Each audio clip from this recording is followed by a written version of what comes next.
Good afternoon, Ladybugs and Yellow Jackets. Welcome to this Friday's episode of Author Reads here on Fae Productions.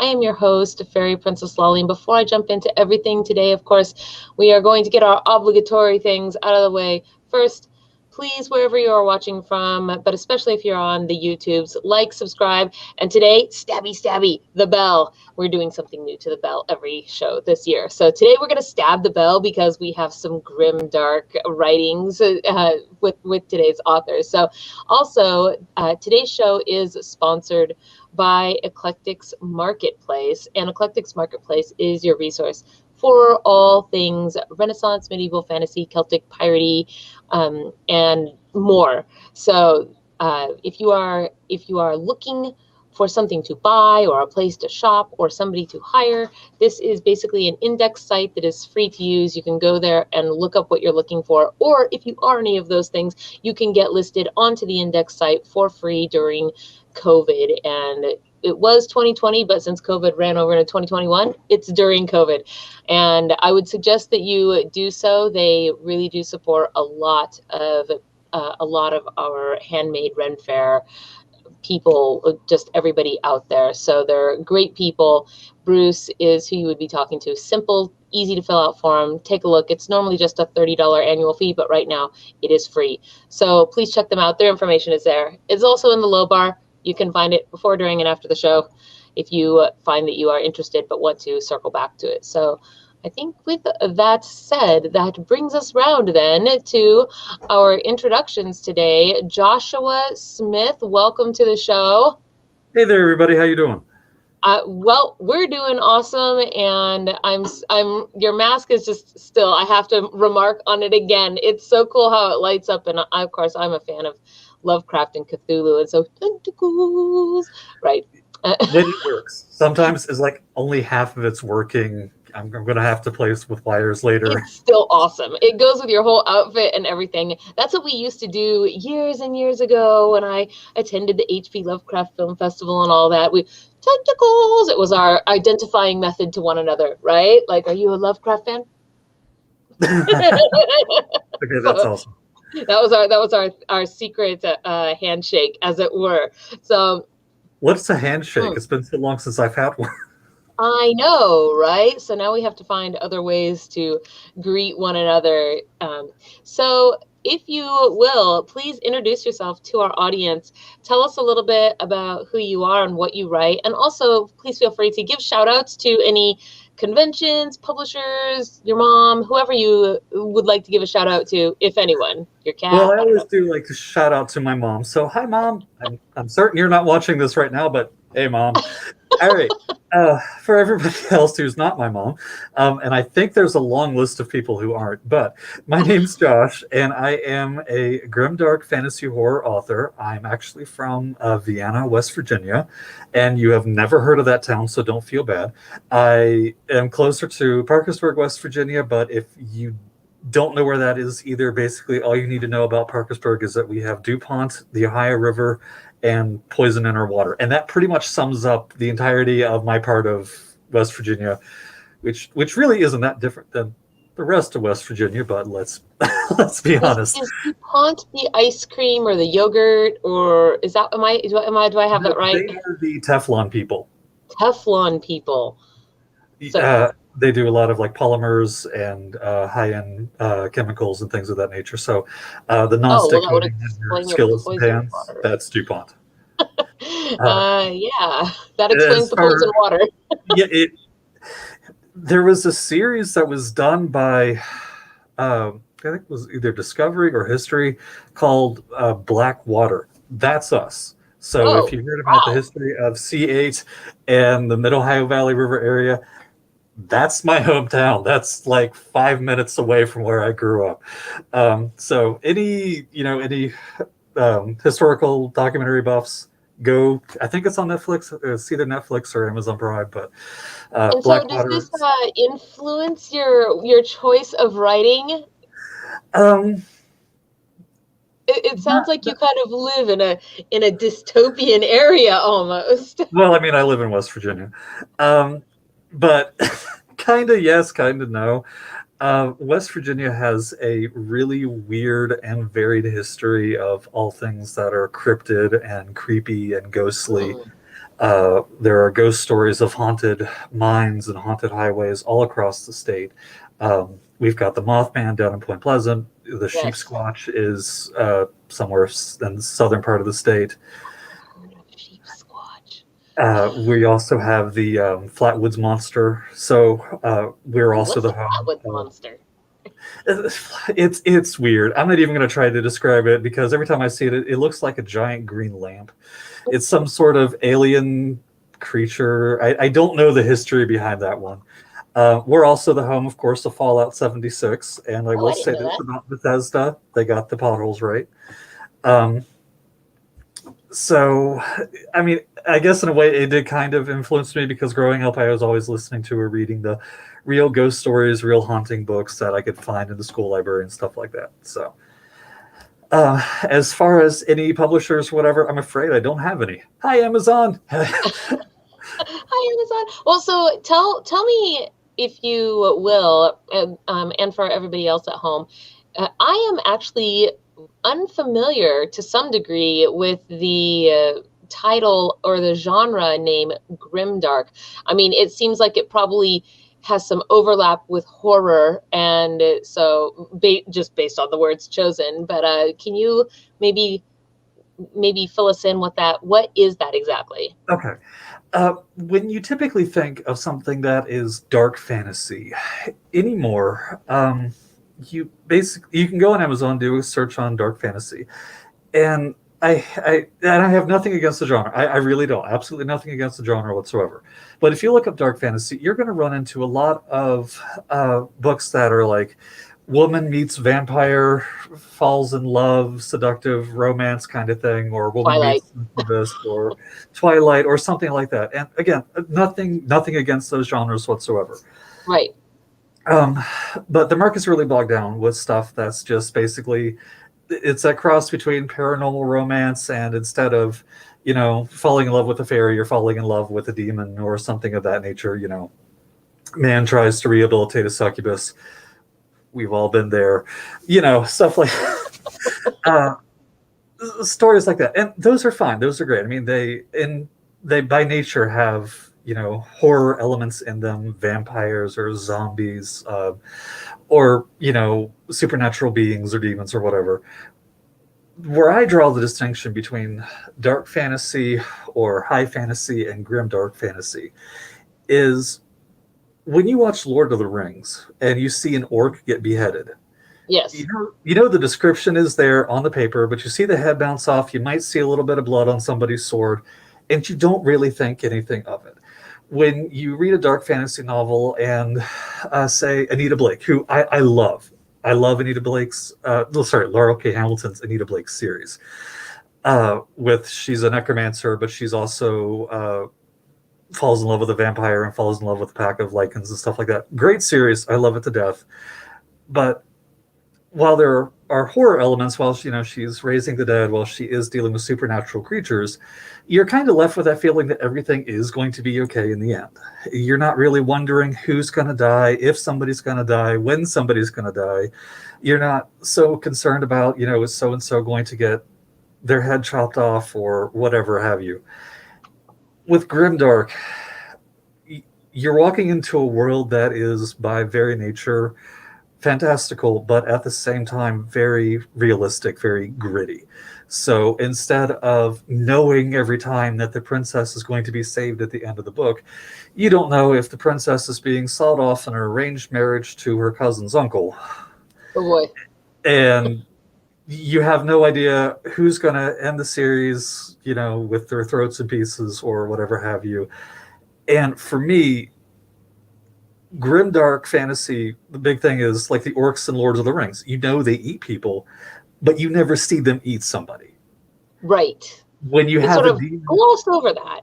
right? When you see the vampires in Twilight, they drink blood. Do you ever see them? At least I hope not. Do you ever see them chain somebody to a wall, and actually torture them to death while they drink their blood out of, 3 or 4 different spots on their body or whatever have you? Do you see that kind of stuff in dark fantasy? Not so much. the monsters in my series and in other books, I like to use it as Game of Thrones meets the fantasy and dark setting of Game of Thrones meets the monster of the week hunts of Supernatural or Buffy, or even like Game of Thrones meets The Witcher meets Skyrim. Magic was heavy in Game of Thrones, but it wasn't always pervasive. You know, the main characters weren't flinging spells every 5 minutes. Magic is there in The Witcher, but it's more of a mercenary style thing. In this, I've got paladins, and knights, and mages, and I've got demons who really would rather just rip your head off than they would make a deal with you. And certainly the ones that would want to take you to bed, you wouldn't want to go to bed with them. So it's definitely aimed at adults. I don't do romance in my books typically. And I know that confuses people a lot, especially when they pick up the start of this first book. The start of the book I'll be reading from here in a little bit. The main character is an exorcist, but he follows the goddess of love. And it starts with a bunch of first seers talking about the setup for their spot in the palace and how they're interpreting a message and getting ready to send them out. When I say that the story follows somebody who is serving the Order of Love, they automatically think it's going to be a romance or whatever. And I fully get that. And I really do. And had I thought that through when I first started writing, I would have picked somebody else. But in this series, while he does serve the goddess of love, he is more of her enforcer. There's really evil stuff going on in the world, and sometimes to defend what you love, you have to be willing to pick up a sword to do it. Yeah. And so that's what he does. Yeah. He makes it very clear to people at the very beginning, and then every other page, like, I'm not the nice priest. I'm not the guy that's going to come over here and tell you everything's okay. I'm the guy that's going to come over here and cut something's head off. This is what I do. You know, She didn't pick me to be the smiles and huggy guy. She picked me to be the guy with the sword and the spell. I bring the word of my goddess, and that word is be gone, kind of situation. Okay, so it actually makes me I have a question for you already, but I'm going to wait till it's question. Oh, go ahead. Hit me. No, I'm going to wait till it's question and answer time. Okay. I wanted you to perhaps give us a little bit of an outline of the book you're going to read today, and then we will get to the reading part. Okay. Snowflakes and Summer is the first book in the saga of the Dead Men Walking, and it is the first book in a trilogy, the Snowflakes Trilogy. In this book, you have brand spanking new neophyte exorcist Karen DeHawk. He has just graduated from the academy, and every exorcist gets a task where they're sent off to go deal with whatever simple haunting, low-level, possession or whatever happens to be in the world at any given time, just to go off and to go prove that they can go, serve the goddess and that they can be served unsupervised. So the Sisters of Love hear of a haunting, hear of an event in the far off edges of the kingdom, and they send him to go deal with it. It's like an exorial thesis. Yeah, exactly.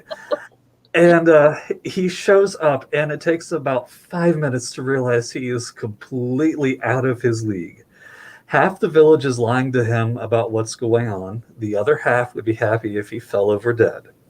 There is something eating people when they go out into the woods, but there's something that's also in the woods that's been very happy not being noticed.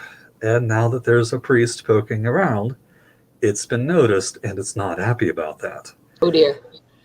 And to top it all off, it's a mountain village. It's at the edge of the kingdom, but it hasn't quit snowing in about 3 years, and it's not that much of a mountain village.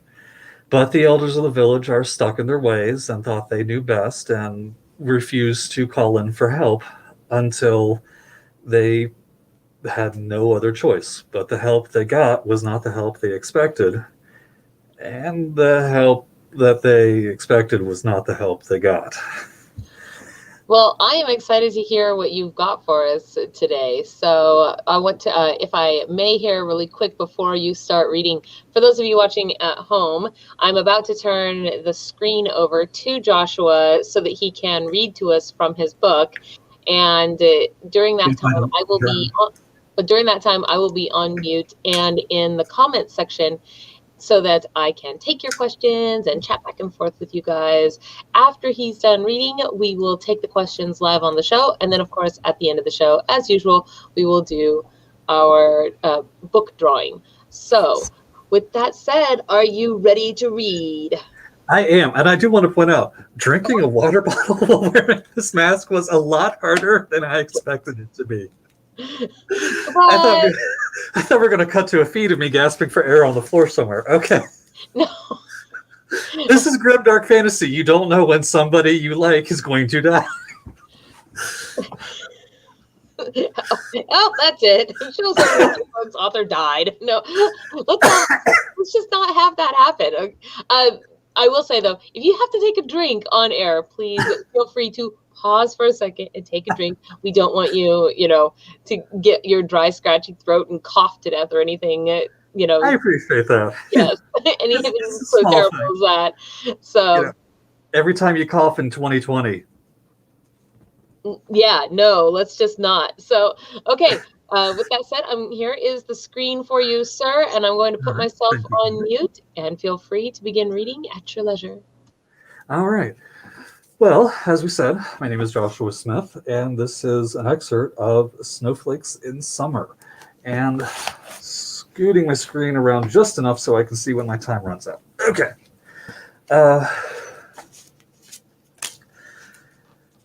The village had seen better days. Many of the houses were abandoned and dilapidated, while the village square had been reduced to a slushy mess of chilled mud and chunks of rock. There were a few animals loitering in the village, but just a few.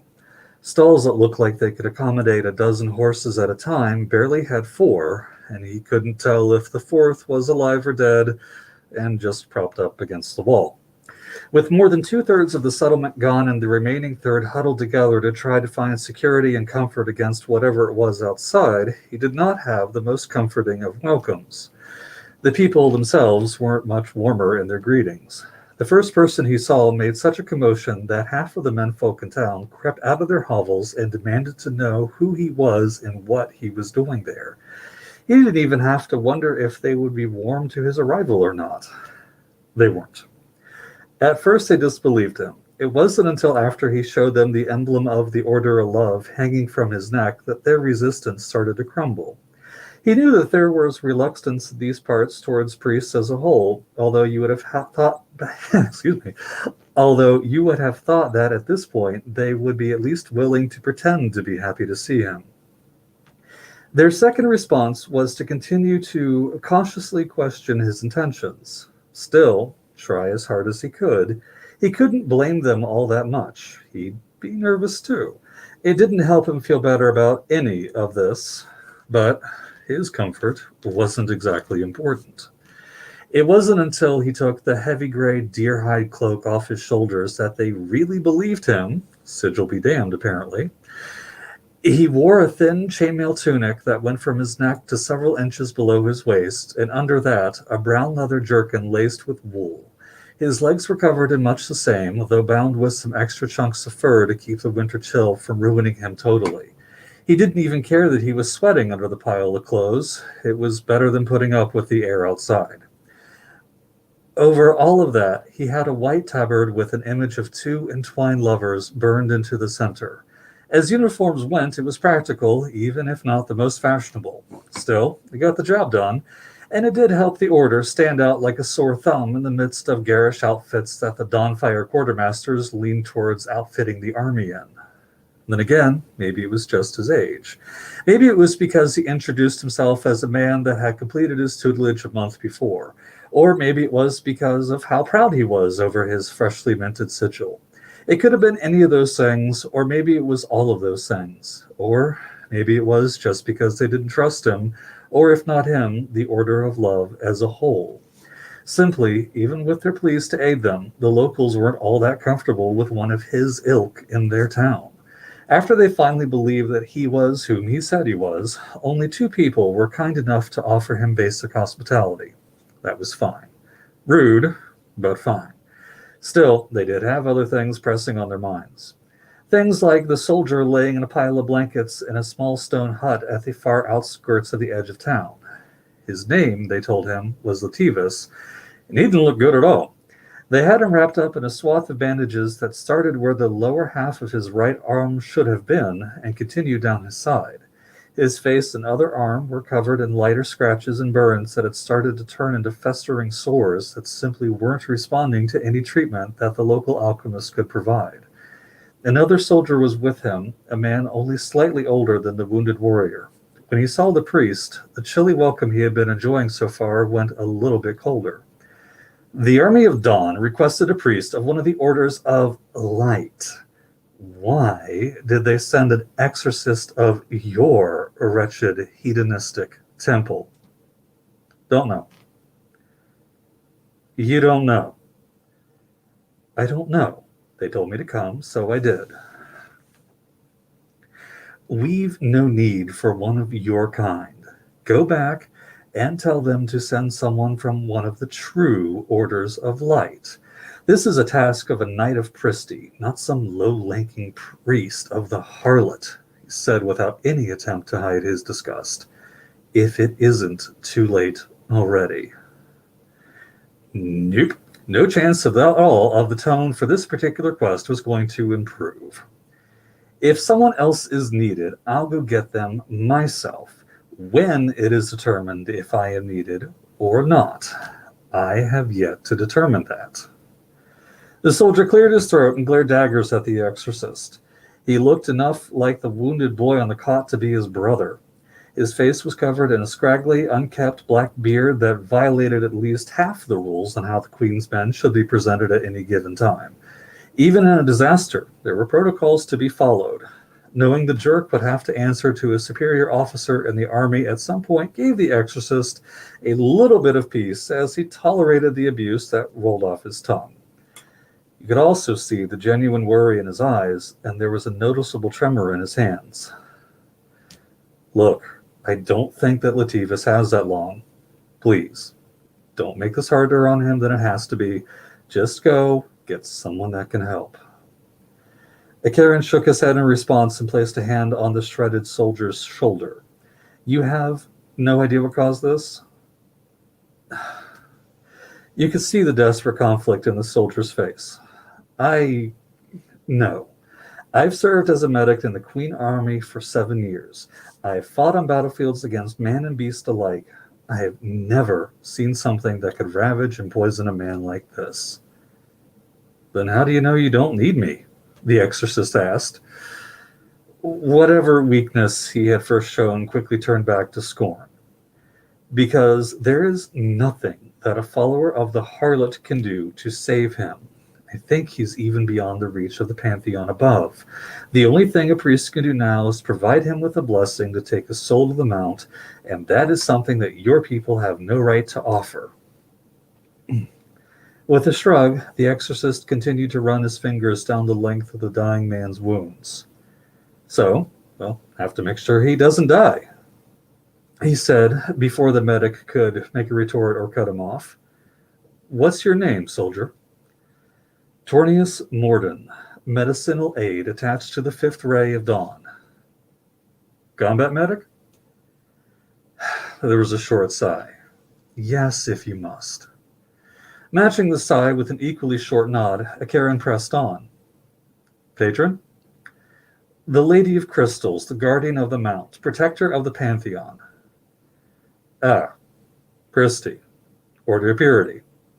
That explains that, he directed inwardly. Snobs. Tornius gave a curt nod. I cast my hand to her services, but I can only pray for her aid.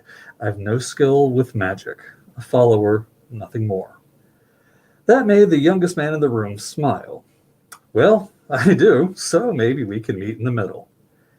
Your magic has no power against poison borne by beasts, not dogs, the medic argued, struggling to contain his sneer.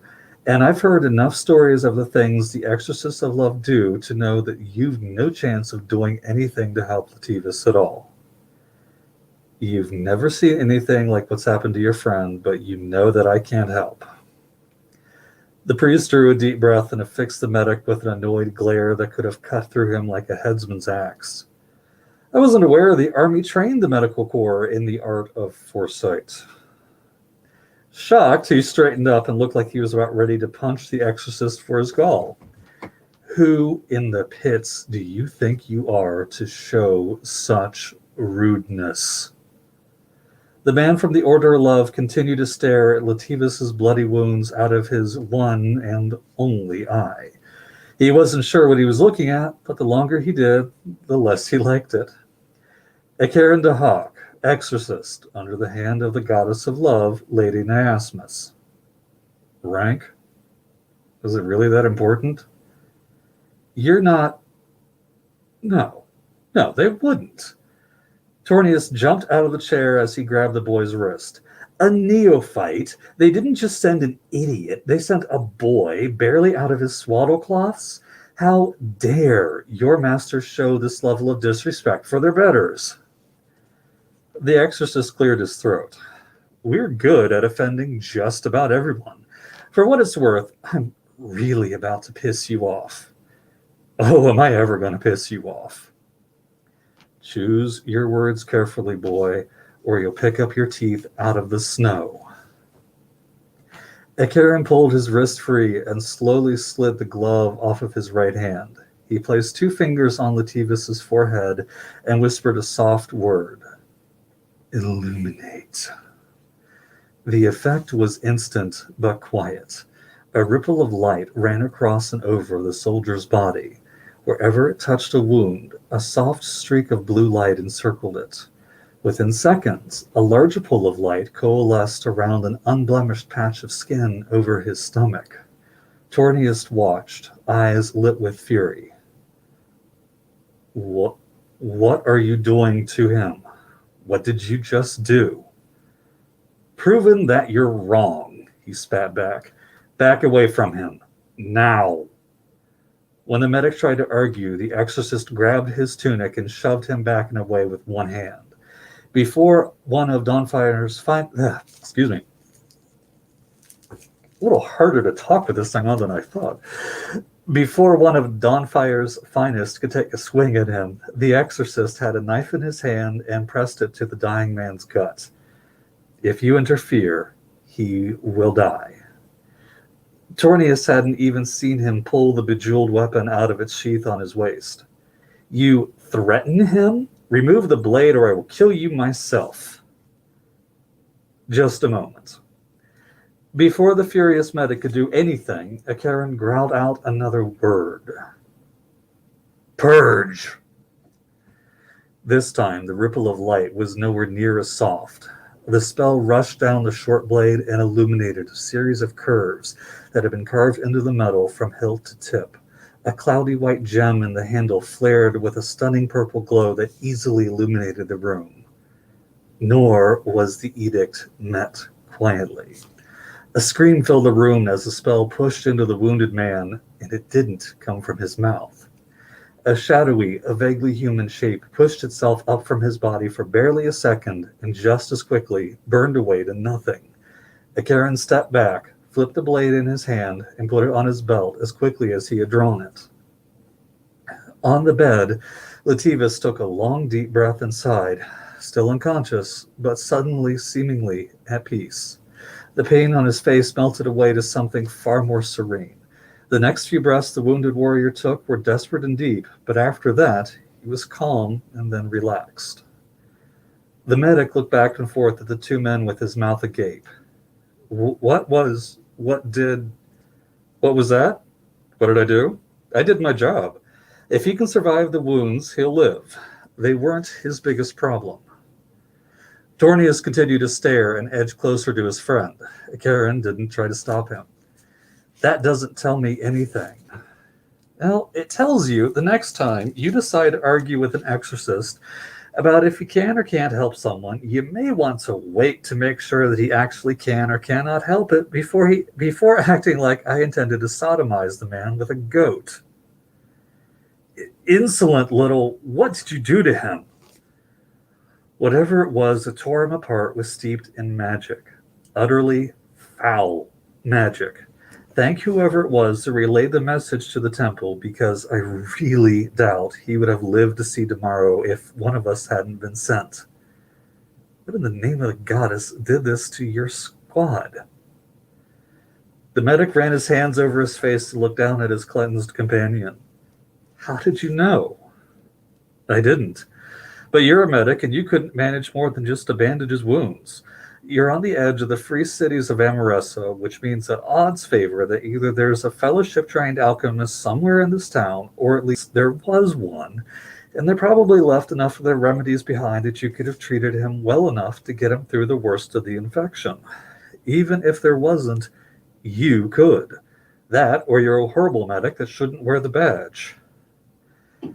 I treated with what I had, and here you come, and... What sort of spells did you use? What kind of harm did you do to his soul?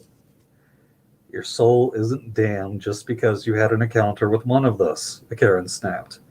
He gave the unconscious man one last lingering look before answering with another shrug. If you remove the natural, the supernatural is the only other option. Tornius looked at him, really looked at him, and gave a slow nod as someone opened the door to the outside. I don't know what to say. A thank you would be appropriate about now, or you can tell me what did this to him. Or both. Look, I never saw, not clearly. Wolves. It had to be wolves. No dog is that big. Perplexed, Karen looked down at Lativis and cocked his head to the side. Wolves wouldn't do that. Tornius reaffixed his apparent omnipresent glare back on the priest. Then you tell me what could have. I don't know how many there were. More than one. Huge. Fast. Tore into us just as the sun set. Their eyes what? Reflected our torchlight. That's the only thing that makes sense. Their eyes reflected the torchlight. Had to be reflections.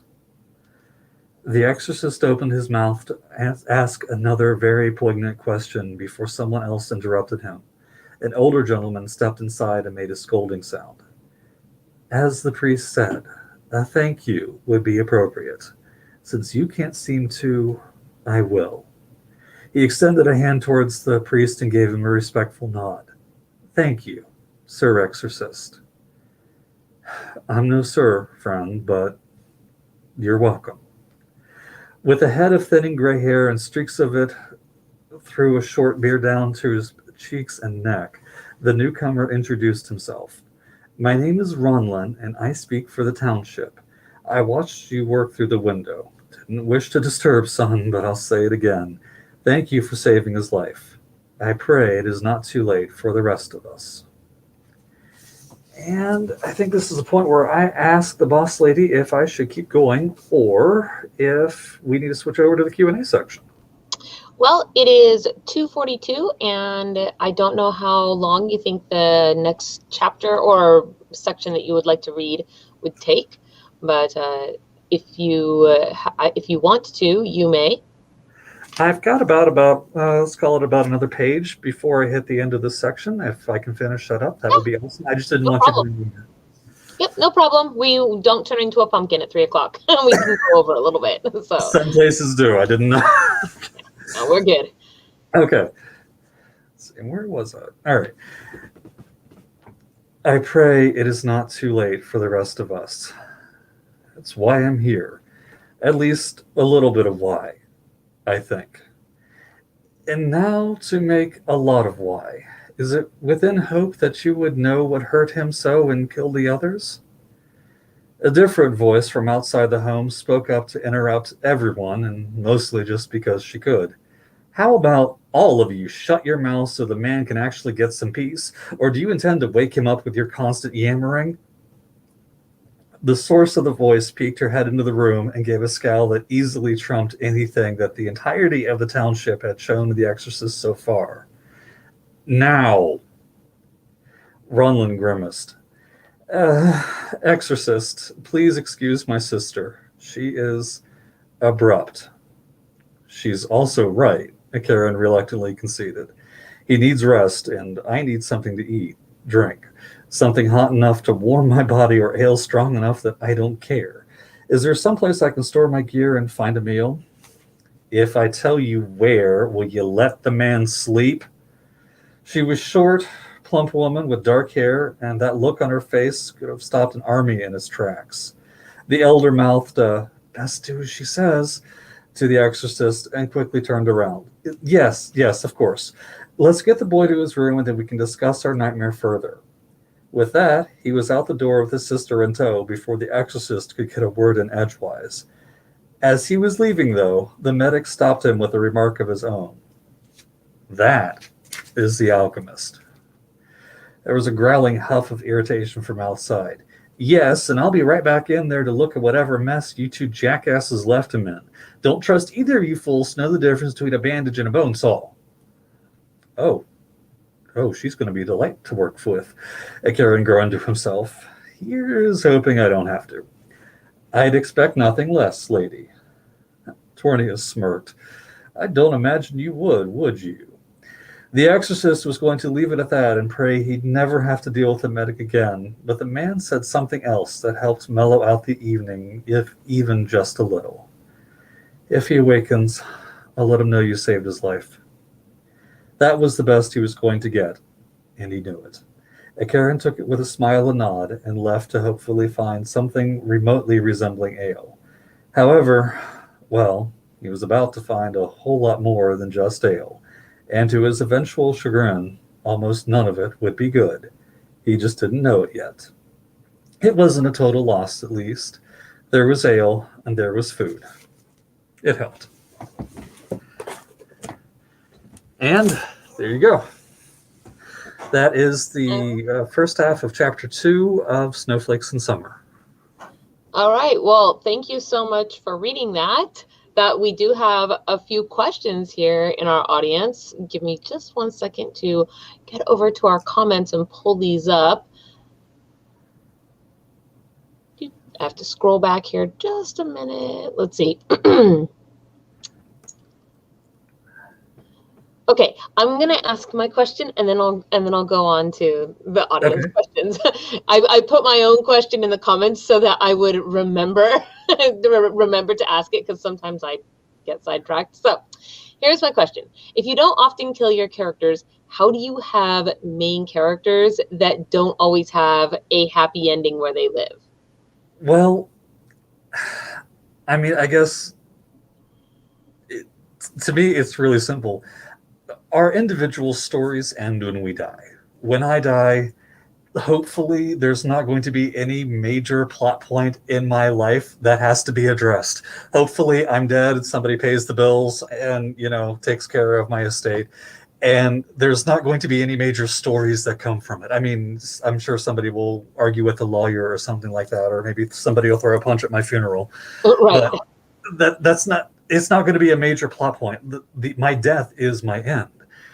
But there are a lot of crappy things that happen to people between the time they are born and the time that they pass away.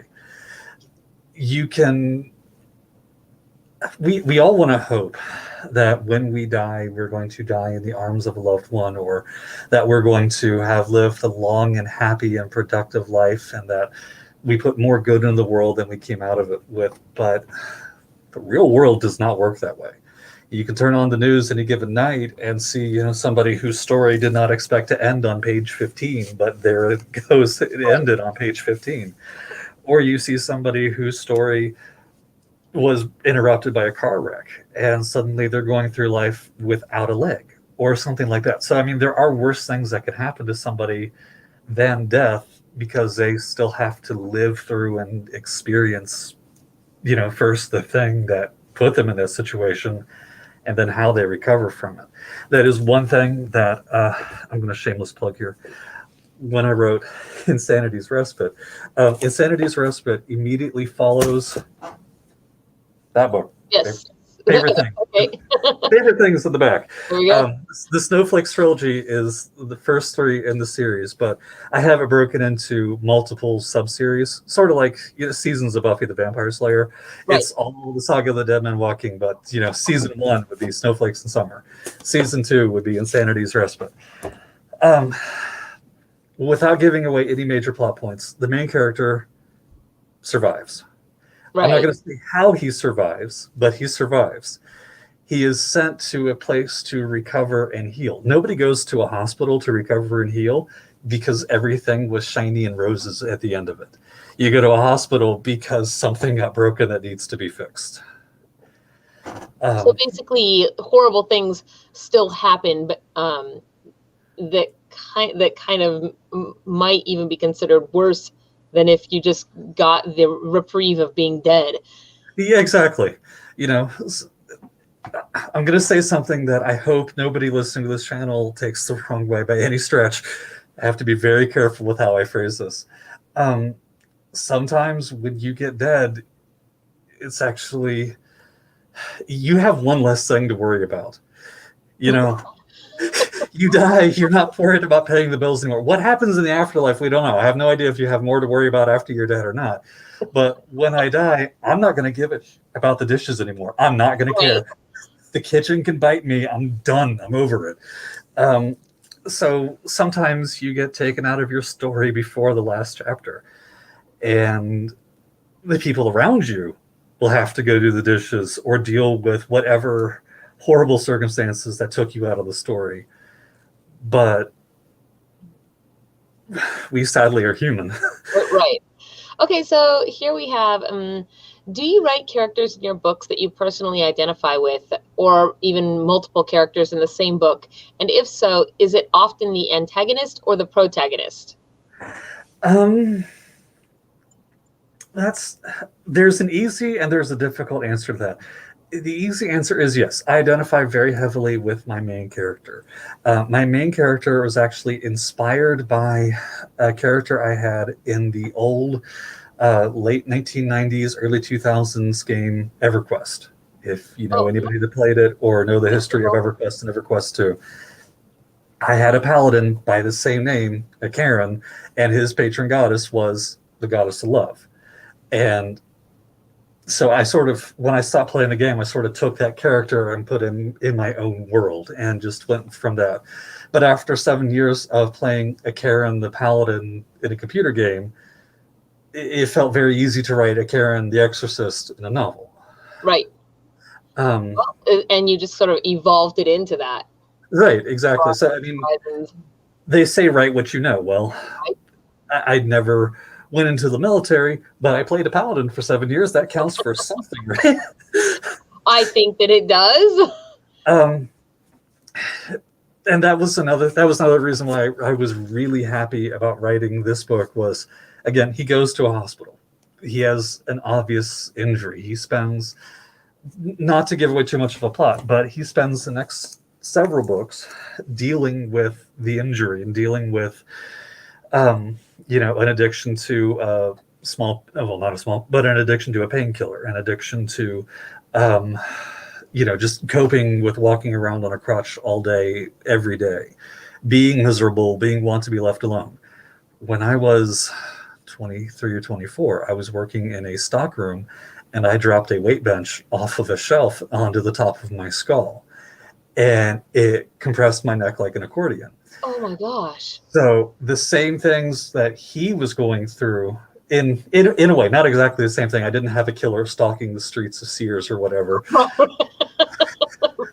That would have made my employment so much more fun. And the following lawsuit where you're like, why is there a serial killer stalking me through the warehouse? That's exactly. That would have been so much more entertaining.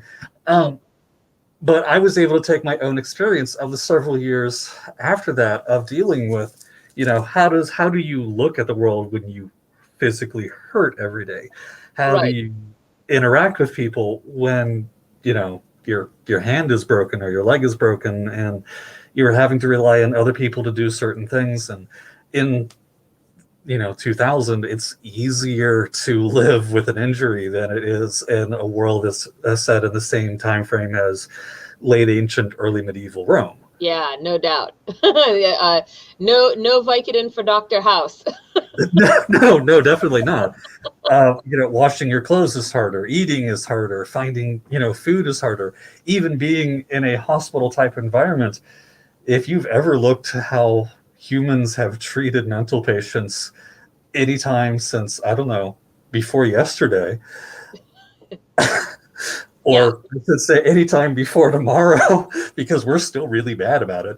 But if you looked at any of the old school medical, breakthroughs that treated people with spikes in the head and, stuff like that, it's an episode of American Horror Story right there. Yes. That was So season 2. Applying that in that kind of fantasy world, and there's another distinction for you're asking about what makes dark fantasy or fantasy versus grimdark fantasy. Right. Fantasy. I'm not up on my Lord of the Rings, but let's just use this as an example. Okay. Legolas breaks his leg. Does he spend the next 6 hours of the Hobbit's trip to Isengard being tended to in a medical tent? Does he deal with 6 months later of walking around on, a bad leg and a cane and trying to stabilize himself so he could shoot a bow and arrow? No, he breaks his leg, and 3 chapters later, somebody's cast a spell, bandaged him up, and he's fine. Right. Real world does not work that way. Right. The real world worked that way. We wouldn't need, physical therapy. We wouldn't need bone saws. We wouldn't need all these things that we have. And like in the part I just read you, guy had his arm cut off. He was, badly maimed and badly wounded. Well, not all of that was the stuff in the woods. Some of the stuff that injured him was the care that they gave him to try to patch him up. Right. Okay, so let's see. We have, how about this? Do some of the crypto monsters in your area find their way into your books? And if not, have you ever considered making a book on one? Mothman Hero of the Darkwood would be an amazing book. Mothman Hero of the Darkwood sounds delightful. I'm not going to lie. No, I really haven't. Aside from, stories like Ghostly Miners and, The Lost Spirit on the Road style stuff. I've never really considered trying to pull something from local West Virginia lore into that. Most of my stuff, especially in the first 3 books, they're all very familiar monster types. You've got a bunch of zombies walking around. You've got a wraith that's able to make copies of itself. You've got demonic dogs. So if you've ever seen Resident Evil, the hounds from every movie, I think they've managed. Hellhounds. Yes, so it's all stuff that the reader can relate to. There's a very similar monster type in Respite that readers are going to see that I'm stealing away from the vampire romance genre, and I'm putting back into the horror, genre where vampires belong and stuff like that. Maybe something in the future. Maybe I'll try to figure out a way to work out like the Sheep Squatch or something into it. Sheep Squatch for life, yeah. So let's see. Do you decide on the resolution of your mysteries first, or the path that must be taken to solving the mystery first? I evolved as a writer. When I first started writing, I really had no idea about. I knew what plotting was as a thing. As a college student, I knew how to plot. Can I pause you just 1 second? Okay, college student plotting things. That's why I'm pausing you for just a second. This is the last question that I have, and I forgot, because I normally say before we get to our last question, if you guys are watching out there and you want to be entered to win a free copy of the book, now is the time to put your name into the comment section. So put your name in the comments. I will add you to the Wheel of Win when we are done hearing the answer to this question. Then we'll do the spin. So, not ask questions in the comment. Put your name in the comments. I know I have a thing for that right here. Yay. Okay. Now, college and plot writing. Go. I went to school for business. I did not go to school to be a writer. I went to school for a business administration degree. And I understood outlining because papers and thesis statements exist. As much as we'd like to say, please don't, they exist. And so when I first started writing, it was a very loose outline. I knew who the big bad was. I knew who the heroes were. I had no idea who all was going to survive by the time we got to the big bad. This book, let me explain the story of how this book came to fruition. When I was in college, I wrote a short story by the name of Snowflakes and Summer. this concept. It was this. And I had experimented with a couple of small digital releases on Amazon just to see, what the barriers of entry were, how hard is it to get self-published. I will say that even after years of editing this one out, I saw like 2 typos as I was reading this to you, and that breaks my heart. But the joys of a first novel. Something. Hey, in the future, whoever reads this, tons of money. Yeah, whoever reads this, I'm sorry, I missed an A. You'll see where it is. But I thought what I would do was, there's a story that I really wanted to write, but I had already put 2 small digital things up, and I thought, well, I'll spend a couple of months, and I'll take this short story that I had in college, and I will polish it up, and I will put it up for a 99-cent thing, and I will move on with my life. And I started working on it, and realized that I didn't just have plot holes, I had plot Buicks. And the more I tried to figure it out, one short story became a novella. And then a novella became a book. And then by the time I got like 3/4 of the way through it, I was like, well, wait, I'm nowhere near anywhere the end of where I'm supposed to be. So one book became 2 books. And when I finished this book, I put it in formatting and realized, oh, wait a crap. Why is it this wide? What happened here? And then I looked at my paperback distributor and I ran the page count versus how much it would cost to print every copy. What kind of royalty would I get for printing a book? And when the number turned negative, I was like, oh, well, 2 books just became 3. And it just sort of went on from there. So I have learned since then that I do so much better if I plot heavily. I will do a basic outline to get an idea of who the main characters are, what the big bad is, what the instigating event is, and then what I want the end to be. Where do I want everybody to be after it's over? Where do I want the conclusion to be like? And then I will go through and then I will do a more in-depth outline that breaks it down into, I don't want to say chapter level, but it breaks down into the first big beat, the second big beat, third big beat, and the conclusion. And then I break it down to the chapter level. So by the time I am fully outlined, I have an outline done for each chapter. Now, that's not saying that once I am 3 chapters deep, that I won't go, well, wait a minute. I wrote this in 5 pages. I was expecting to take 15 pages. So I will go and I'll move something from a later chapter into it, or I'll look for a way to expand, or as I'm writing dialogue, I will find somebody that says something that I didn't think they would have realized by point A, or didn't think that they would be too stupid not to realize by point C. And so, you have to go back in and switch things up a little bit. But well, it's always easier to edit down than to add more. That's kind of what we say when we're out doing filming things, is it's better to have more and then pare it down to what you want and, chop things up and move it around than to not have the stuff and need it. Right. That's very similar to a problem I hit, because like I said, when I formatted it, I ended up with 2 books worth. But I actually didn't. I ended up with a book and 3/4 worth. So my choice was, do I, release the 3rd book 70 pages lighter than the first 2, or do I need to go in and find a way to expand it? And I found a way to expand it. I think that people like that, though. I mean, people like plot-heavy things, and I mean, look at some of the huge series that are out there.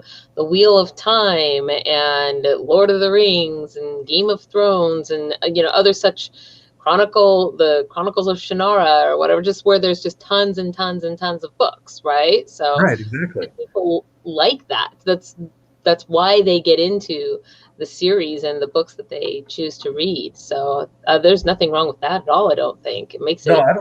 I don't think so either. See, I've always been a huge fan of open world RPGs. Yeah. Daggerfall was one of my first RPGs that I ever played. If you remember, the very original 2D Daggerfall Elder Scrolls game, and then Daggerfall, and then Morrowind, and eventually Skyrim and Oblivion in between in there somewhere.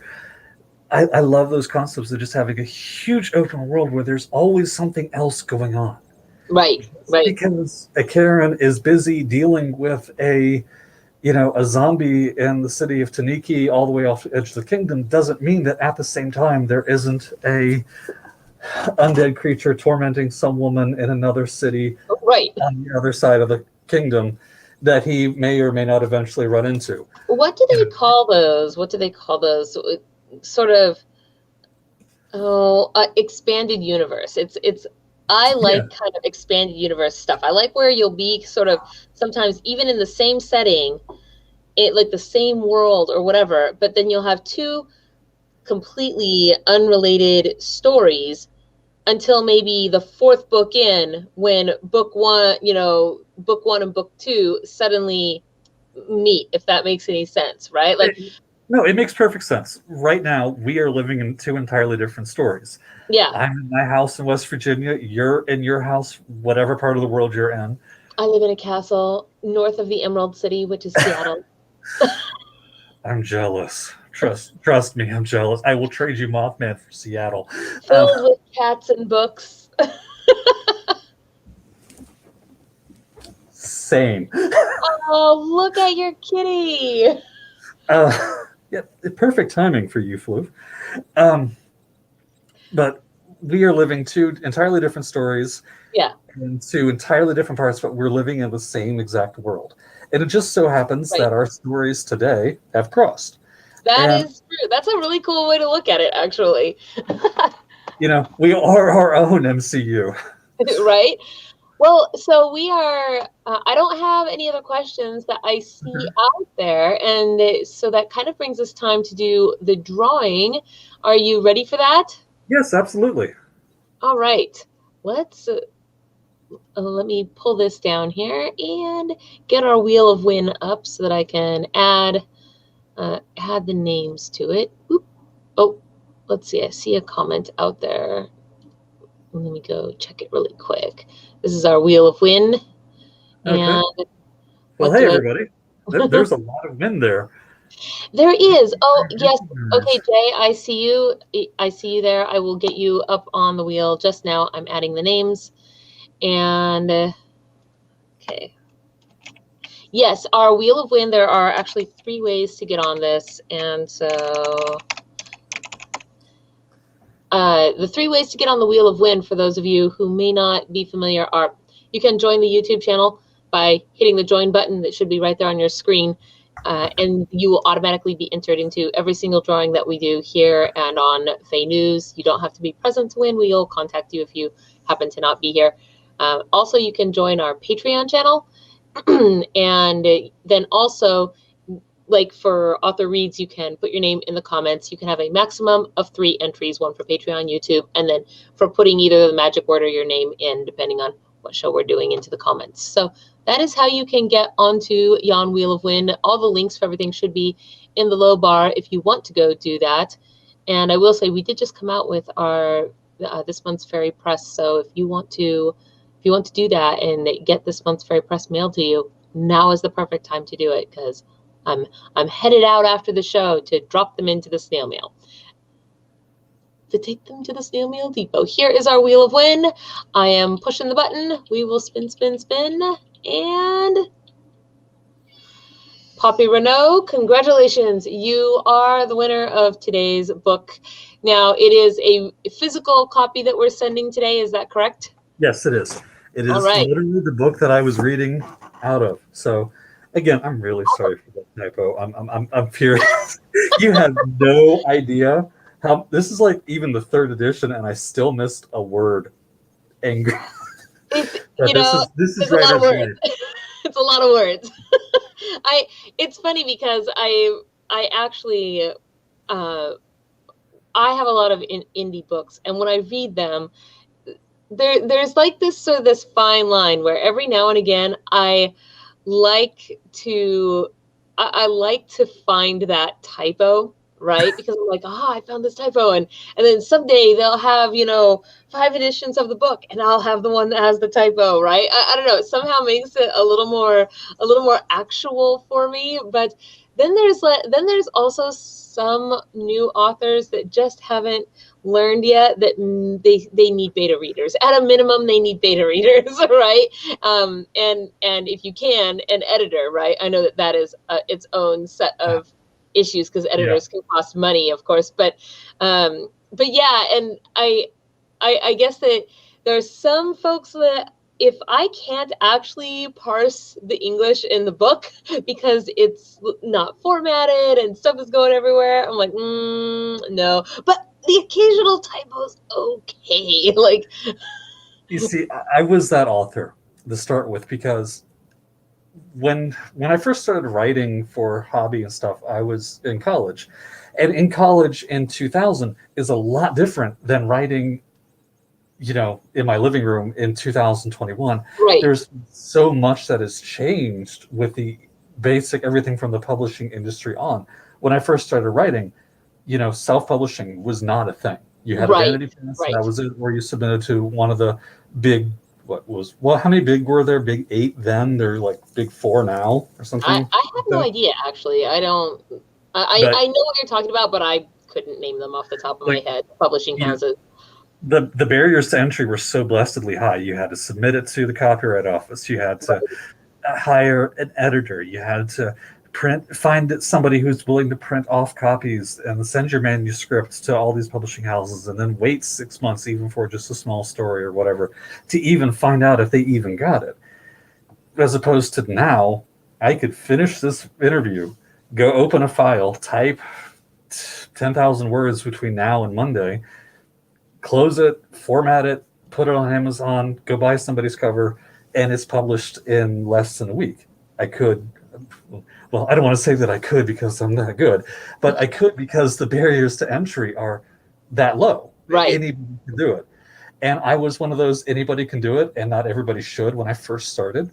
So my first 3 things that I published, I didn't realize how bad they were until after I started taking it seriously. When I started taking it seriously, it was like, oh, people have been buying this? My name is on that? Like, oh, that was, okay, time to start polishing it a little bit more. And then you go back and you polish it. But the thing with writing is, like I said, one book, my first real book took me a year to do. And edited it myself probably a dozen different times. Sent it to some friends who read it, and they didn't see any problems with it. Then put it up for sale. Goes to sale, everybody finds a problem with it. Or I picked it up 6 months later, and then I read it and was like, oh, wow. You don't realize how much you learn between books until you see the end result. Yeah, Insanity's Respite is by far and above a better book than Snowflakes and Summer. I'm not going to lie to you. I wish I could tell you my first book was the best, but I polished my style between now and Respite. I polished my style between Respite and Rapture. I have been evolving my style and writing just the form of what I'm doing between Rapture and Reckoning, the third book that I'm working on. Or sorry, technically this. I think that's pretty much true, though, with any vocation, right? It really is. Whether you get better, you get masterful. Yeah.